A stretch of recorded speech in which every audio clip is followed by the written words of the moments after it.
He's from the turkey!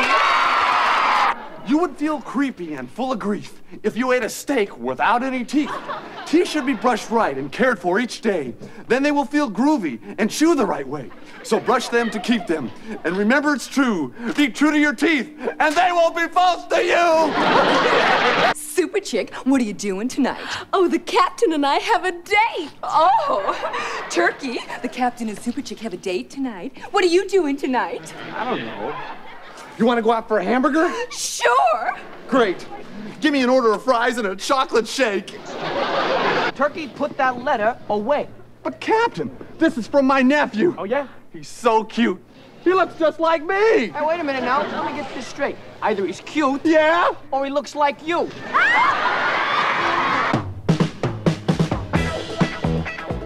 Out of the great Northwest comes the legendary Bigfoot, who 8 years ago saved a young child lost in the vast wilderness and raised that child until he grew up to be Wild Boy.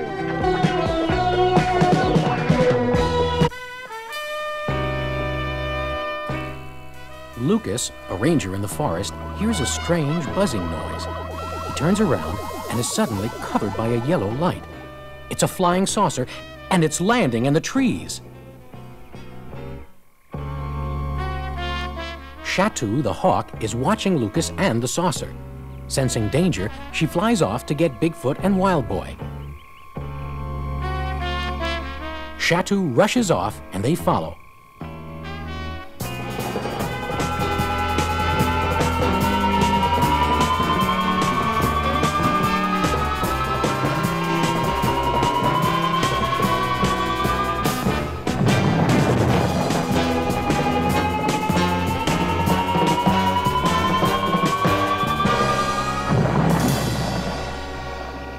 Wild Boy, Soratagamo.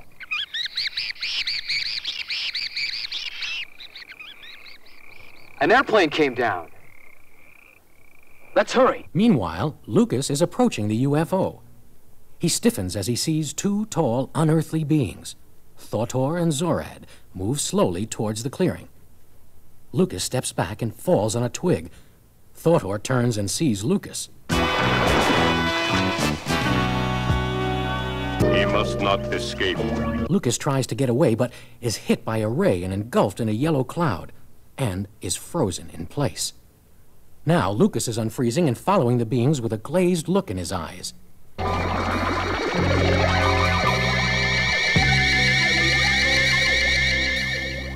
Follow us, Earthling.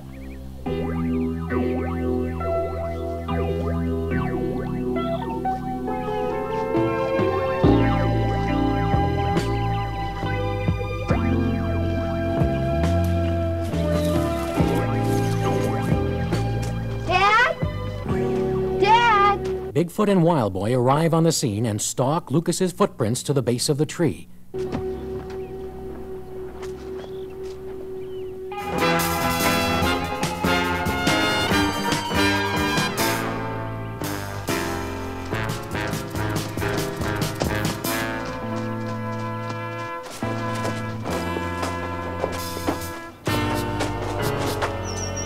Shatu was right. Lucas was here. Sorataga. There's no time for jokes. Shatu thinks a plane crashed. Bigfoot, Maniko Kachawa. Hey, wait a minute! Wait for me, you guys! They rush off following the tracks. Wild Boy points to the valley.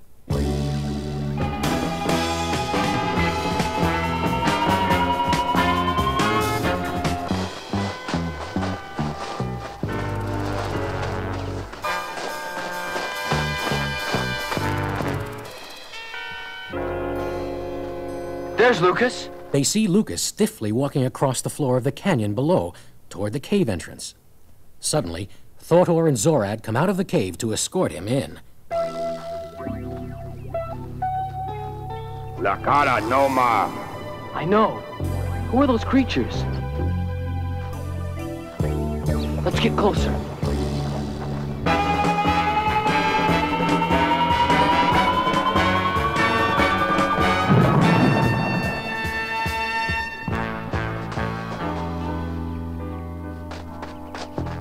Report, Earthling.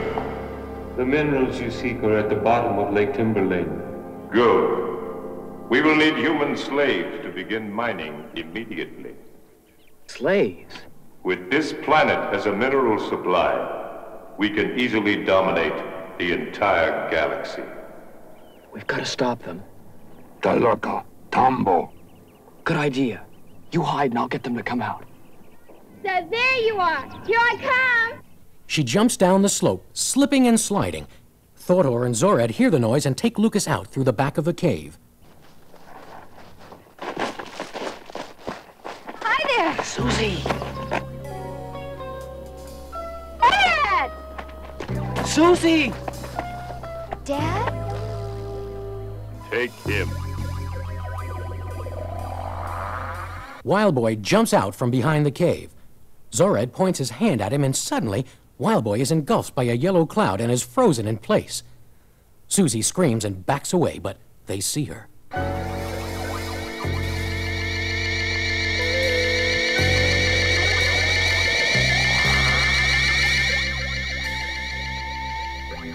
Now the girl.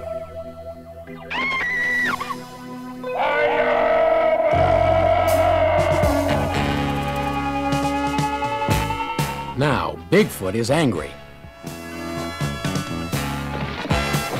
He charges down the slope, every muscle of his massive body rippling. Bigfoot stops and hurls a big boulder up in the air. Dematerialize.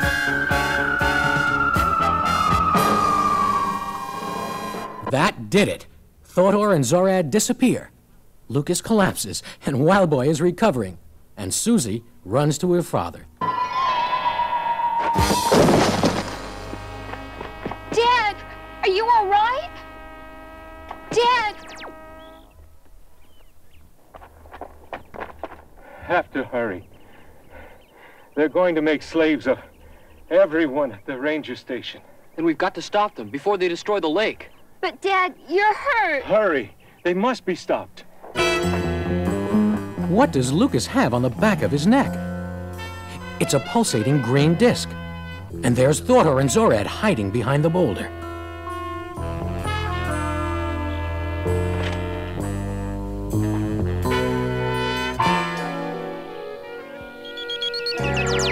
Well done, Earthling. You have distracted them.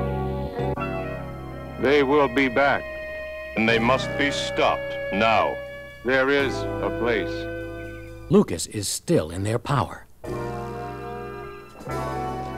Wait a minute. You all right, Susie? I'm going back to help Dad. You can't. You're the only one that people at the ranger station will believe. I hate it when you're always right.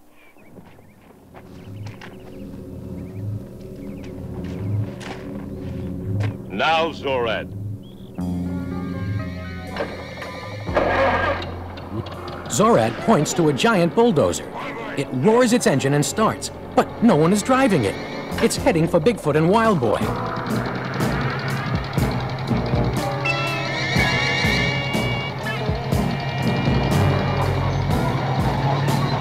Susie, get out of here. Hey, we can handle him. No arguments. Just run. Don't worry about the girl. Stop them.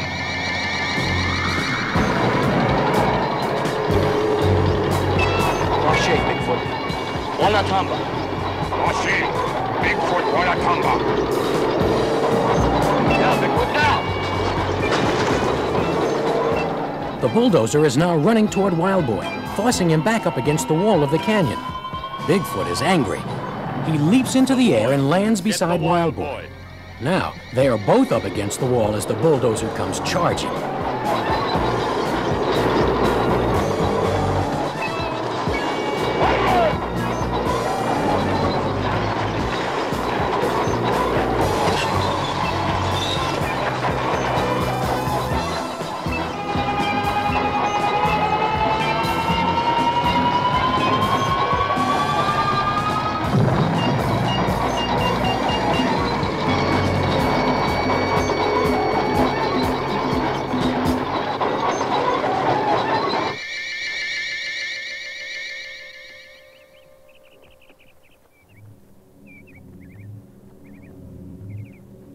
Excellent.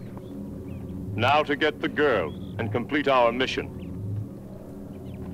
Zorad drops his hand, and the bulldozer engine stops. Now, Bigfoot is pushing the bulldozer back with a massive power in his legs. Wild Boy steps safely away, then turns to Bigfoot. Wild Boy, Koratagaman, Bigfoot. Bigfoot, Koratagaman, Wild Boy. Wild Boy nods and smiles, then grasps Bigfoot's forearm in a Roman clasp. Two friends needing and helping each other.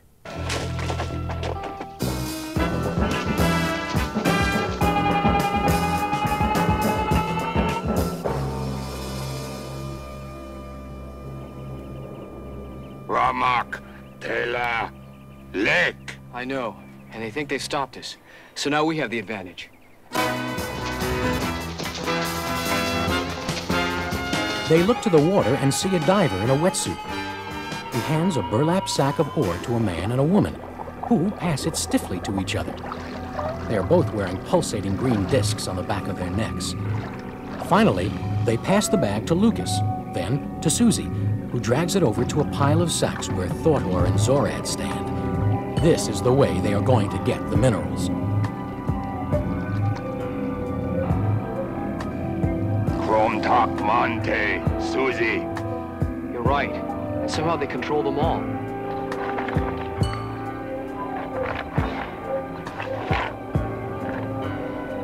Get more containers.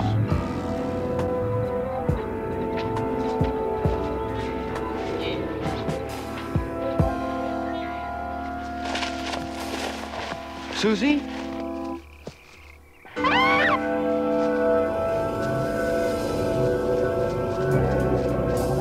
Look, there's something on her neck.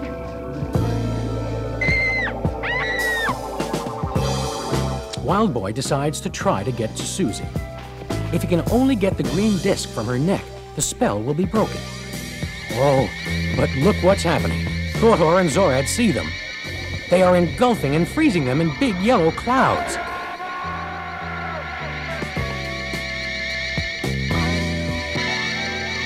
A few more moments and this giant will be under our control as well. Suddenly, even though Bigfoot is still inside the yellow cloud, he leaps up, higher, and lands into the trees.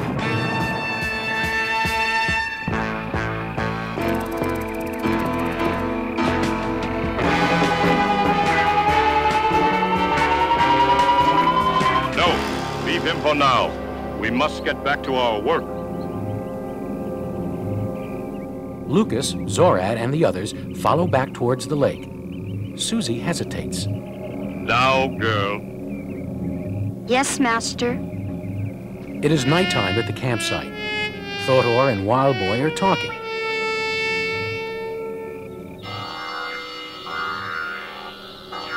If you do not tell me how to capture the giant, you will suffer the consequences.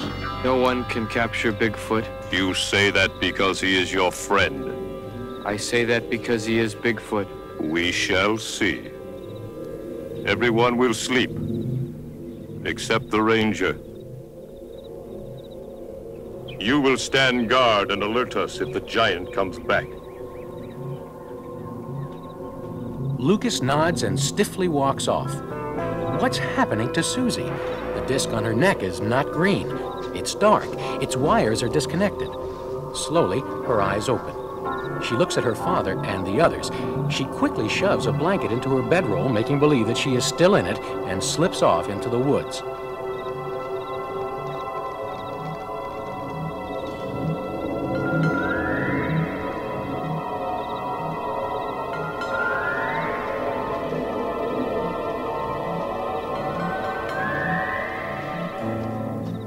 Bigfoot? Bigfoot? Susie! Bigfoot. We gotta stop meeting like this. Susie! Ko Sotra, Wild Boy. Bigfoot, look. Control box. Control box? Right. Everybody there has one. It lets them control what we say, what we think, even what we do. Wild Boy, control box? Yes, and my father. But wait,